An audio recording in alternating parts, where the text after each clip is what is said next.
Hello friends, good evening. स्वागत है आपका टारगेट बायोलॉजी में।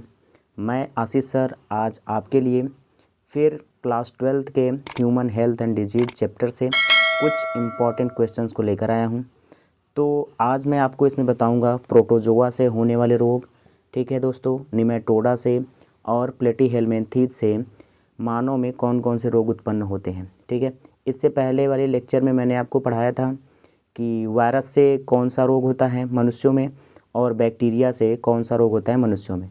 ठीक है दोस्तों, तो जितना भी मैं आपको यहाँ से पढ़ा दे रहा हूँ आप देख लीजिएगा। कुल टोटल मिलाकर आपको आपके पास 25 से 30 रोगजनक हो जाएंगे। इनमें से कोई आपको 2 से 3 पूछ सकता है, तो आप आसानी से एग्ज़ाम में बता दीजिएगा। और साथ ही साथ यह जो लेक्चर होगा यह कॉम्पिटिटिव एग्ज़ाम या किसी अन्य एग्ज़ाम के लिए भी यह यूज़फुल होने वाला है। ठीक है साथियों, तो अगर आपने पिछला दोनों लेक्चर नहीं देखा है तो मैं उसका लिंक आपको डिस्क्रिप्शन में दे दूंगा, आप वीडियो को वहाँ से देख लीजिएगा। आइए आज शुरू करते हैं। आज के पहले रोग की तरफ चलते हैं। तो दोस्तों मैं आपको पहले बताऊंगा मनुष्यों में प्रोटोजोआ से कौन कौन सा रोग होता है। यहाँ पे आपको लिखा भी गया है कि मनुष्यों में प्रोटोजोआ से रोग आपको बताना है। ठीक है, तो आइए शुरू करते हैं आज। ठीक है, अगर पहले रोग को हम देखें, ठीक है, तो पहला रोग यहाँ पर दे रखा है अमीबी पेचिस। ठीक है, पहला रोग यहाँ क्या दे रखा है, अमीबी पेचिस। ठीक है, अमीबी पेचिस को हमें बताना है। तो दोस्तों अमीबी पेचिस जो होता है यह एंटमीबा हिस्टोलेटिका के द्वारा होता है। किसके द्वारा होता है, एंटमीबा हिस्टोलेटिका के द्वारा होता है। यह जो एंटमीबा हिस्टोलेटिका होता है यह मानव शरीर में कहाँ अटैक करती है, तो यह एंटमीबा हिस्टोलेटिका मानव शरीर में, जो मानव शरीर की बड़ी आंत होती है, बड़ी आंत के कोलन वाले भाग पर यह क्या करती है, अटैक करती है और वहीं पर रहती है। ठीक है, आइए आज के दूसरे डिजीज़ की तरफ चलते हैं। आज का दूसरा डिजीज़ क्या कह रहा है दोस्तों, दूसरा कह रहा है पायरिया क्या होता है। ठीक है, पायरिया की अगर बात करें तो जो पायरिया होता है यह भी एंटमीबा जिंजिवालिस के द्वारा होता है। ठीक है, आपने सुना होगा कि लोगों के मसूड़ों से खून आते हैं, रक्त आते हुए आपने सुना होगा। तो दोस्तों जो यह मसूड़ों से रक्त आता है वह पायरिया यानी एंटमीबा जिंजिवालिस के द्वारा आता है। ठीक है, और यह प्रोटोजोआ से होने वाला एक क्या है, रोग है। ठीक है, आइए अगले डिजीज़ की तरफ चलते हैं। अगला डिजीज़ क्या कह रहा है, अगला डिजीज़ कह रहा है कालाजार कह रहा है। ठीक है दोस्तों, अगर कालाजार की बात करें कि कालाजार किससे होता है, तो कालाजार यहाँ पे दे रखा है लेशमानिया के द्वारा होता है। ठीक है, यहाँ पे कालाजार दे रखा है। अगर कालाजार की बात करें तो कालाजार दोस्तों लेशमानिया के द्वारा होता है और यह भी एक प्रोटोजोआ है। आइए नेक्स्ट की तरफ चलते हैं। नेक्स्ट क्या कह रहा है दोस्तों, नेक्स्ट कह रहा है मलेरिया कह रहा है। ठीक है, मलेरिया आप सभी जानते होंगे मलेरिया किसके द्वारा होता है। तो मलेरिया जो होता है, ठीक है, यह प्रोटोजोआ के, ठीक है, पैरासाइट के द्वारा होता है। ठीक है, जो प्रोटोजोआ का पैरासाइट प्लाज्मोडियम होता है, यहाँ पे लिखना था दोस्तों, प्लाज्मोडियम लिखना था। ठीक है, आपको मैं बता दे रहा हूँ, प्लाज्मोडियम प्रोटोजोआ का जो प्लाज्मोडियम होता है, प्लाज्मोडियम के द्वारा क्या होता है दोस्तों, मलेरिया होता है। ठीक है, अगर बात करें वही कि जो प्लाज्मोडियम होता है इसके डिफरेंट टाइप्स होते हैं, जैसे प्लाज्मोडियम मलेराई होते हैं, प्लाज्मोडियम ओवेल होता है। ठीक है, तो आप इनमें से देख लीजिएगा, सबका जो रोग उत्पन्न करना और लक्षण प्रकट करने का जो टाइम पीरियड होता है वह अलग अलग होता है। ठीक है दोस्तों, आइए नेक्स्ट की तरफ चलते हैं।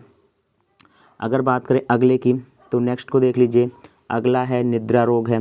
ठीक है, और मैंने यहाँ ट्रिपैनोसोमा का एक डायग्राम आपको बना के दे रखा है, देख लीजिए। ट्रिपैनोसोमा जो होता है कुछ इस तरीके से दिखाई देता है ट्रिपैनोसोमा, और इसी ट्रिपैनोसोमा के द्वारा हमें क्या होता है, स्लीपिंग सिकनेस होता है, यानी हमें निद्रा रोग होता है। ठीक है दोस्तों, अगर हम पीछे बात कर लें, अगर हम पीछे बात कर लें हम लोग मलेरिया की, तो जो मलेरिया का वाहक होता है दोस्तों, यह वाहक होती है मादा एनाफिलीज होती है। कौन होती है दोस्तों, मादा एनाफिलीज होती है। किसकी वाहक, तो मलेरिया की वाहक। ठीक है, मलेरिया की वाहक कौन होती है, मादा एनाफिलीज होती है। इसी तरीके से जो निद्रा रोग की वाहक होती है वह कौन होती है दोस्तों, तो आपको बता देना है सीसी मक्खी। कौन होती है दोस्तों, सीसी मक्खी होती है। कौन होती है, सीसी मक्खी होती है, या इसी को हम सेट से फ्लाई कहते हैं। ठीक है, आइए अगले क्वेश्चन तरफ चलते हैं। अगला डिजीज हम देख लेते हैं। अगला डिजीज क्या कह रहा है? अगला डिजीज कह रहा है एस्केरियासिस। ठीक है, अगर एस्केरियासिस की बात करें तो जो यह एस्केरियासिस होता है यह एस्केरिस लुम्ब्रिक्वायड्स के द्वारा होता है। किसके द्वारा होता है दोस्तों? एस्केरिस लुम्ब्रिक्वायड्स के द्वारा होता है। मैंने आपको यहाँ पर एक एस्केरिस का फिगर बना के दे रखा है। ठीक है, आप इसको देख लीजिए कि जो एस्केरिस लुम्ब्रिक्वायड्स होता है कुछ इसी तरीके से दिखाई देता है। ठीक है दोस्तों, आप इसी को क्या कहते हैं? पेट वाला केचुआ भी कहते हैं। ठीक है, आप देखे होंगे यह वाइट कलर का होता है। ठीक है, तो और यह जो डिजीज़ होता है यह हमें बच्चों में ज़्यादा देखने को मिलता है। ठीक है, तो आइए अगले डिजीज़ की तरफ चलते हैं। अगला डिजीज़ क्या है? अगला डिजीज़ क्या कह रहा है? अगला डिजीज़ कह रहा है दोस्तों कि हाथी पाँव क्या होता है। ठीक है, हाथी पाँव को हम और क्या कहते हैं? हाथी पाँव को हम एलिफेंटिएसिस कह देते हैं इंग्लिश में। ठीक है, अगर बात करें यह हाथी पाँव किसके द्वारा होता है तो हाथी पाँव को आप देख लीजिए, यहाँ पर लिखा गया है वाउसेरिया बैंक्राफ्टी के द्वारा होता है। ठीक है, जो वाउसेरिया बैंक्राफ्टी होती है इसके द्वारा क्या होता है? तो इसके द्वारा हमें होता है हाथी पाँव। मैंने यहाँ पे आपको एक डायग्राम भी दे रखा है, देख लीजिए। जो ये इनके पैर हैं, ठीक है, देखिए ये क्या कर गए हैं? स्वेल कर गए हैं।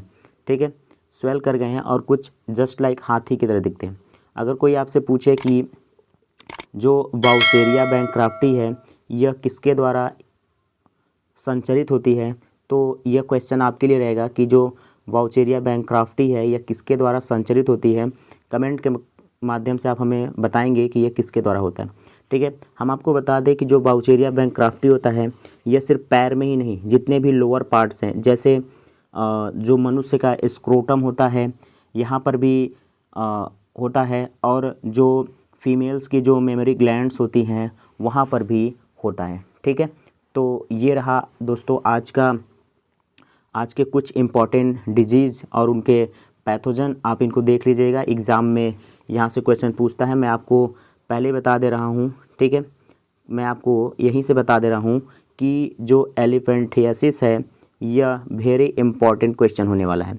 ठीक है, एक क्वेश्चन आप यहाँ से ये देख लीजिएगा और उसके बाद आप एक यहाँ से देख लीजिएगा कि मलेरिया क्या होता है। यह भी एक क्या है दोस्तों? इम्पॉर्टेंट क्वेश्चन है आपके लिए। ठीक है, इन दोनों क्वेश्चंस को आप क्या करेंगे? देख लीजिएगा, क्योंकि इन दोनों के बारे में पूछता है। ठीक है, खासकर मलेरिया पूछता है।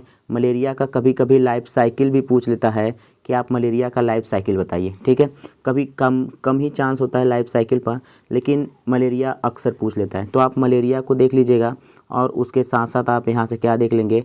हाथी पाँव देख लेंगे। ठीक है दोस्तों, तो आज के लिए बस इतना ही।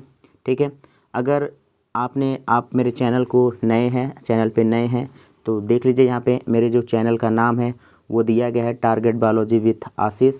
ठीक है, आप ये सर्च करेंगे उसके बाद ये आशीष सर ऑटोमेटिक आ जाएगा। ठीक है, अगर आप मेरे चैनल पर नए हैं तो चैनल को सब्सक्राइब कर लीजिए और लाइक कमेंट शेयर करते रहिएगा। ठीक है, आपको अगर किसी भी टॉपिक में प्रॉब्लम है तो आप उस टॉपिक को कमेंट सेक्शन में करके बताइए। मैं हर संभव कोशिश करूँगा कि आपको उस क्वेश्चन का पूरा आंसर दे सकूं। ठीक है, तो आज के लिए बस इतना ही। थैंक यू दोस्तों, धन्यवाद, जय हिंद।